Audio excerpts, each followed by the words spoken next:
Buenos días, señores padres de familia. Buenos días, alumnos. Hoy nos toca el curso de comunicación. La clase de hoy son las abreviaturas.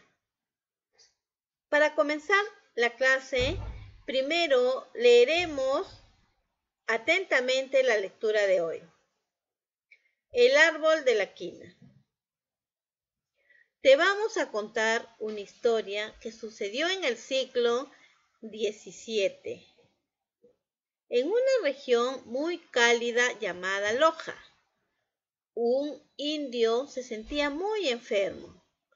La cabeza le ardía, un frío intenso le helaba y le sacudía el cuerpo, y sus dientes chocaban con el uno contra el otro.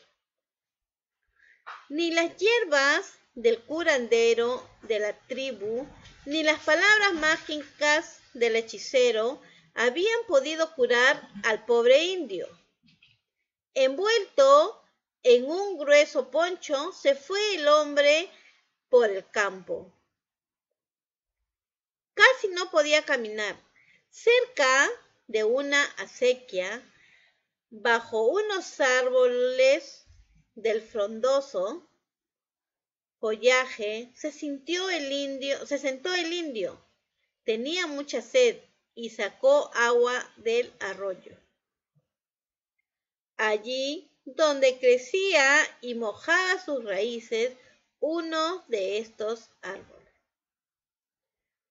El agua tenía un gusto muy amargo, pero tan grande era la sed del enfermo que tomó varias veces del áspero brebaje. ¿Qué virtudes maravillosas tenía aquella agua que calmó la fiebre del indio? Le devolvió sus fuerzas y lozanía a su rostro marchito y amarillento. Nadie en la región podía curarse de aquellas fiebres que cada cierto tiempo se apoderaba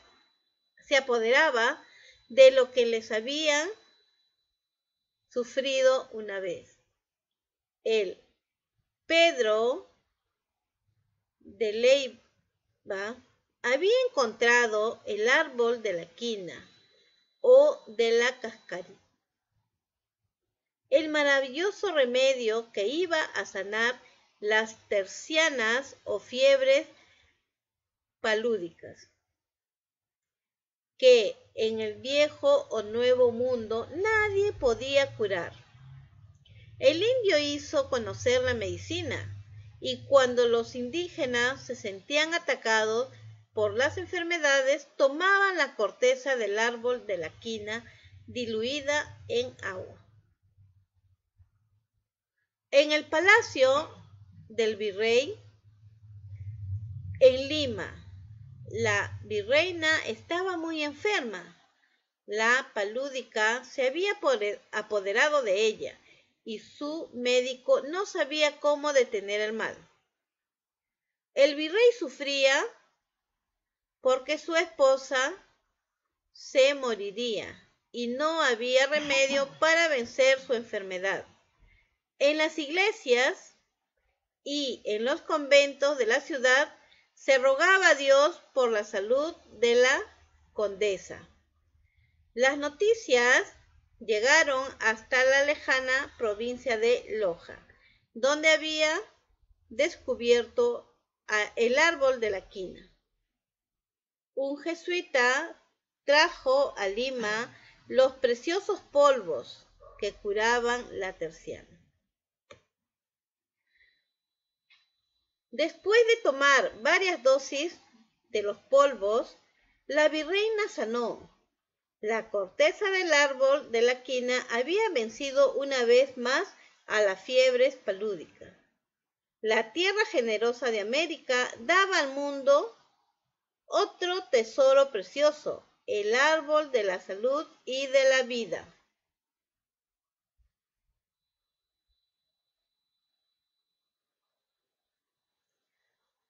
Ahora, vamos a responder según la lectura, ¿ya? A dice, ¿cómo descubrió el indio el árbol medicinal? B, ¿cuál es el nombre del árbol medicinal que cura la fiebre palúdica? C, ¿en qué lugar de América se descubrió? Número 2, marca con una X la respuesta correcta. Síntomas de la fiebre palúdica, ¿no? Ahí vamos a marcar con una X en los paréntesis, ¿ya? Continente en que se encontró el árbol medicinal. Ahí vemos tres opciones que vamos a marcar solo una. Averiguan y responden. ¿En qué símbolo patrio encontramos el árbol de la quina? 4. Une con una flecha cada palabra con su significado. Ahí vemos curandero, acequia, brebaje, terciana, ¿no? Y ahí voy a unir con las oraciones del otro lado. En el número 5 dice, escribe 5 oraciones con las palabras que has aprendido, ¿no? ¿De cuáles son las palabras que has aprendido? Curandero, acequia, brebaje, terciana, ¿ya? Las abreviaturas.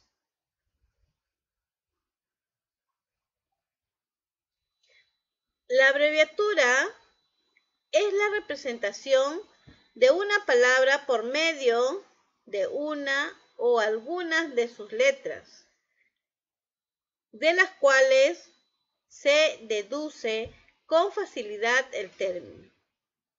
Las abreviaturas tienden a escribirse con mayúsculas o minúsculas iniciales, de acuerdo a la escritura de las palabras que representan. Por regla general, escribimos punto detrás de la abreviatura. Hay excepciones. Los elementos químicos, las unidades de medida y los puntos cardinales no llevan punto. Ejemplo, HE es helio, KG, kilogramo, S, sur, ¿no? Desarrollan las siguientes actividades, algunas abreviaturas más usadas. AC, ahí vemos varias abreviaturas que son conocidas, ¿no? Entonces, ahí, ¿qué voy a poner? ¿Qué significa esas abreviaturas, ya? Eso vamos a investigar. Por ejemplo, AB es avenida, ¿no? Ya, y así sucesivamente. Profe es profesor, y así hay otro KG es kilogramo, el otro es general, y así sucesivamente, ¿ya? Por eso dice, averigua el significado de las palabras, de las siguientes abreviaturas. Ahí tenemos varias abreviaturas y vamos a buscar su significado, ¿no? Por decir, ART es artículo, ADJ es adjetivo, ¿ya? Y así sucesivamente vamos a ver el significado de las siguientes abreviaturas. Completa las oraciones utilizando las siguientes abreviaturas. Ahí, por decir, hay una oración que yo voy a colocar con las abreviaturas que está arriba. Por ejemplo, en agosto visitaremos la casa de STA es Santa Rosa de Lima. En ese espacio en blanco, en esa rayita voy a poner Santa, ¿no? Y así sucesivamente voy a completar las abreviaturas con las oraciones, ¿ya? Ahora dice, escribe las abreviaturas de donde corresponde. Acá al lado nosotros vemos un círculo donde están las abreviaturas, ¿no? Y los voy a completar con las palabras que están con la línea, ¿ya? Ahora dice, tarea. Escribe las palabras que le corresponden a cada abreviatura. Por decir, ¿qué significa la OEA? ¿Qué significa la ONU? ¿No? Y así sucesivamente, OTAN, UNESCO, ¿ya? Ahí sigue PISA, DMS, DEMUNA, y así sucesivamente yo voy a ir viendo qué significan esas abreviaturas, ¿ya? Ahora una tareita. Dice, investiga 10 abreviaturas con su significado. Ya, entonces yo voy a colocar mis 10 abreviaturas y voy a escribir qué significan, ¿ya? Entonces, eso es la tarea de hoy.